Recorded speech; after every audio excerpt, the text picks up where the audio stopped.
Pagi Gereja Oikos Online. Sebelum Anda melakukan aktivitas lebih lanjut, ikutilah Renungan Pagi hari Senin, Rabu, dan Jumat jam 4.30 pagi di YouTube channel Gereja Oikos Online.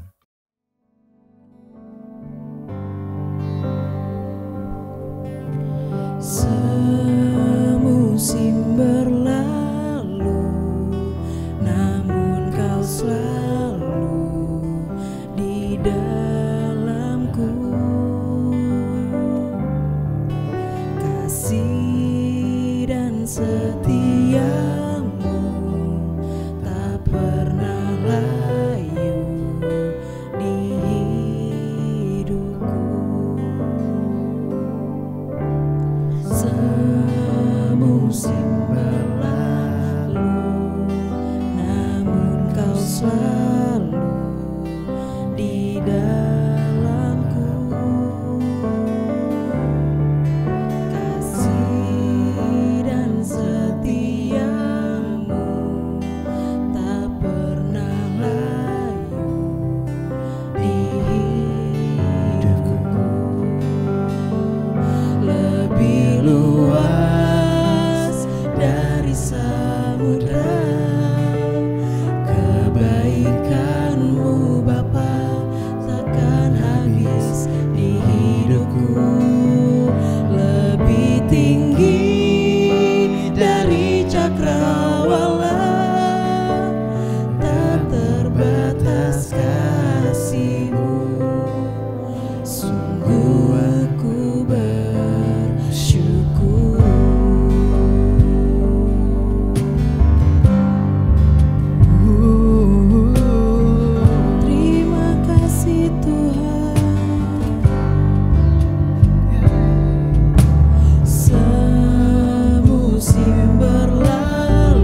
Shalom, selamat pagi, selamat bertemu kembali dalam kasih Tuhan Yesus Kristus. Apa kabar saudara-saudara sekalian? Saya berharap saudara-saudara tetap sehat, tetap kuat, dan kita terus berdoa kepada Tuhan untuk menghadapi masa-masa yang tidak menyenangkan dalam hidup kita. Puji Tuhan, semakin banyak improvement di dalam khususnya saudara-saudara yang tinggal di Indonesia dan kami yang ada di Singapura. Kami masih bergumul dengan jumlah yang cukup signifikan, tapi berharap bahwa suatu saat masa-masa ini juga akan mereda dan kita tahu tetap ada dalam kendalinya Tuhan. Mari kita satu dalam doa. Tuhan Yesus, kami mengucap syukur hari ini dan buat apa karya Tuhan dalam hidup kami. Ajari kami Tuhan, berbicara kepada kami di dalam tubuh, jiwa dan roh kami buat sepanjang hari ini. Di dalam nama Tuhan Yesus. Amin.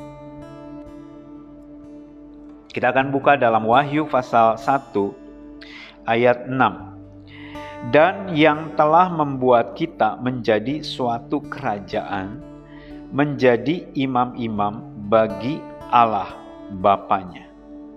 Nah, kalimat ini adalah bertalian dengan ayat kelima. Dan dari Yesus Kristus, saksi yang setia, yang pertama bangkit dari antara orang mati dan yang berkuasa atas raja-raja bumi ini. Kita sudah membahasnya 2 hari yang lalu. Bagi Dia yang mengasihi kita dan yang telah melepaskan kita dari dosa kita oleh darahnya. Saya bahas di blogspotnya saya melalui tulisan. Dan yang hari ini kita akan bahas di ayat ke-6. Dan yang telah membuat kita menjadi suatu kerajaan. Jadi Yesus Kristus membuat saudara dan saya menjadi satu kerajaan. Pada waktu Yohanes Pembaptis dia memberitakan tentang berita pertobatan, dia berkata, bertobatlah, kerajaan Allah sudah dekat. Dia adalah pembuka jalan dan dia mengatakan kerajaan Allah sudah dekat, kerajaan Allah sudah dekat. Dan waktu Yesus datang, dia tahu inilah rajanya. Rajanya sudah datang, maka kerajaannya pun sudah dimulai. Kerajaan Allah sudah dimulai. Yesus Kristus adalah raja di atas segala raja. Dia datang untuk membebaskan manusia dari kutuk dosa, dari penderitaan dosa, dan dia membawa semua orang-orang yang percaya kepada Dia masuk dalam kerajaan terang. Dikatakan yang telah membuat kita menjadi suatu kerajaan. Jadi kelompok anak-anak Tuhan ini atau kita orang-orang yang percaya kepada Kristus, dikatakan kita adalah kerajaan, yaitu kerajaan Allah, di mana Allah memerintah sebagai raja dan kita adalah rakyatnya, kita adalah penduduknya, kita adalah juga hamba-hambanya. Saudara punya 2 kewarganegaraan. Satu warga negara di mana saudara tinggal saat ini. Bagi saudara yang tinggal di Indonesia, saudara warga negara Indonesia. Bagi saudara yang di Singapura, saudara mungkin sudah mengubah kewarganegaraan saudara, maka saudara menjadi warga negara Singapura. Dan itu adalah warga negara selama kita tinggal di bumi ini. Kita takluk atau tunduk terhadap hukum-hukum negara di mana kita tinggal. Kalau misalkan di Singapura nggak boleh nyebrang sembarangan, ya kita patuhi. Di Indonesia nyebrang sembarangan atau nyebrang di mana saja mungkin tidak terlalu ketat atau diperbolehkan, ya silakan saja. Jadi di mana saudara tinggal, saudara mematuhi hukum-hukum tersebut. Dan kalau saudara menjadi warga negara dari negara tersebut, maka saudara lebih patuh lagi. Saudara perlu membayar pajak, saudara perlu kontribusi kepada negara di mana saudara tinggal. Nah, di sini Tuhan berkata bahwa Dia membuat kita menjadi satu kerajaan dan kita punya warga negara yang berikutnya, yaitu warga negara kerajaan surga. Jadi saudara punya 2 paspor, satu paspor Indonesia ya atau yang sudah jadi Singapura, warga negara Singapura, paspor Singapura, dan juga paspor kerajaan Allah. Dan kita takluk terhadap hukum-hukum kerajaan Allah. Hukum-hukum kerajaan Allah itu lebih tinggi daripada hukum negara di mana kita tinggal. Katakanlah misalkan aborsi. Aborsi di Singapura itu sudah legal, artinya orang mau melakukan aborsi, itu diperbolehkan, dianggap tidak melanggar hukum, ya entah dengan berbagai macam alasan. Tetapi kita hidup di bawah hukum kerajaan Allah yang lebih tinggi daripada hukum di negara kita tinggal. Dan meskipun negara Singapura mengizinkan, tetapi kalau kita melihat hukum kerajaan Allah tidak boleh, maka kita lebih patuh kepada hukum kerajaan Allah. Dan hukum kerajaan Allah itu lebih tinggi daripada hukum di mana negara di mana kita tinggal. Karena itu kita patuhi. Nah, sebagai warga negara kerajaan Allah, meskipun kita tinggal di bumi ini, tetapi kita diberikan hak-hak sebagai warga kerajaan Allah. Saudara punya otoritas di dalam roh, sehingga saudara bisa berkata-kata kepada sakit penyakit, berkata-kata kepada keadaan kondisi yang saudara alami, untuk seperti kata Tuhan berkata, apabila kamu mempunyai iman sebesar biji sesawi, maka engkau dapat berkata kepada gunung, berpindahlah, maka gunung itu akan berpindah. Dengan kata lain, beban masalah pergumulan yang sangat berat, yang sangat besar sekalipun, dengan kuasa Tuhan kita bisa memindahkannya, atau kita bisa mengusirnya, atau dengan kata lain kita bisa melenyapkannya dengan hukum kerajaan Allah. Dan saudara dan saya diberikan otoritas untuk hal tersebut. Sewaktu Tuhan mengutus 12 muridnya, mereka balik dan membawakan laporan, Guru, sangat luar biasa sekali.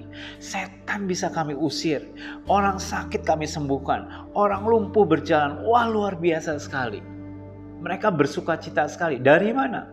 Tuhan memberikan kuasa.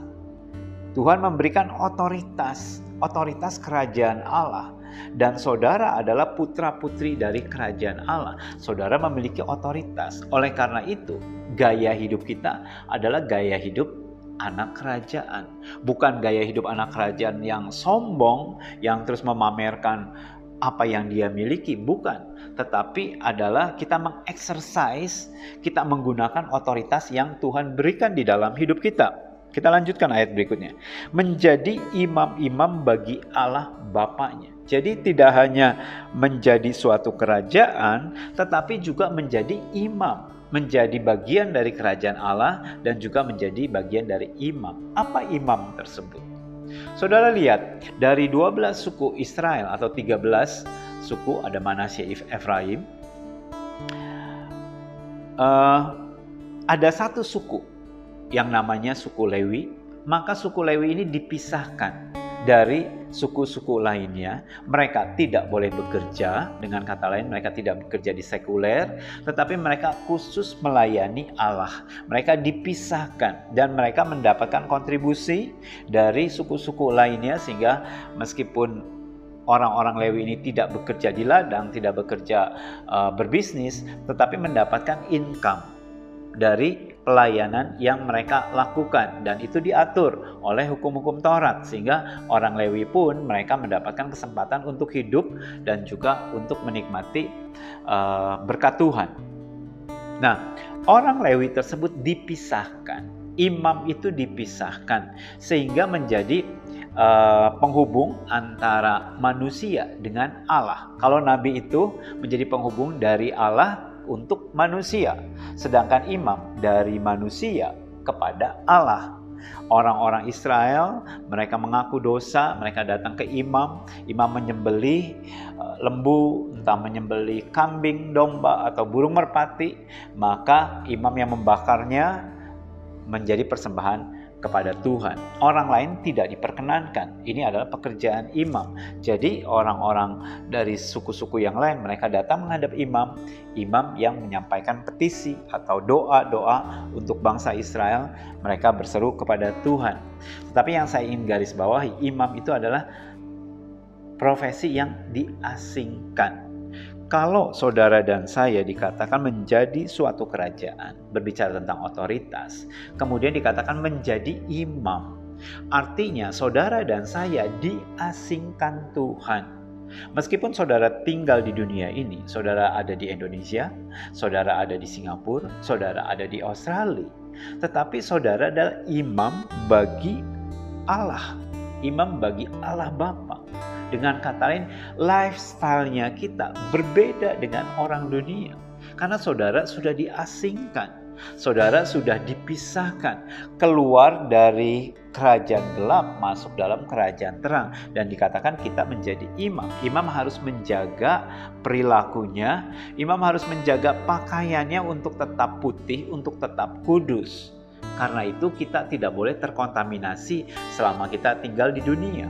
Orang di dunia atau di sekitar kita, mereka bebas berkata-kata dengan kotor. Pada saat mereka marah, mereka melontarkan maki-makian dengan bebas. Pada waktu saudara marah, saudara berusaha untuk tidak mengimitate, tidak menyamai seperti mereka.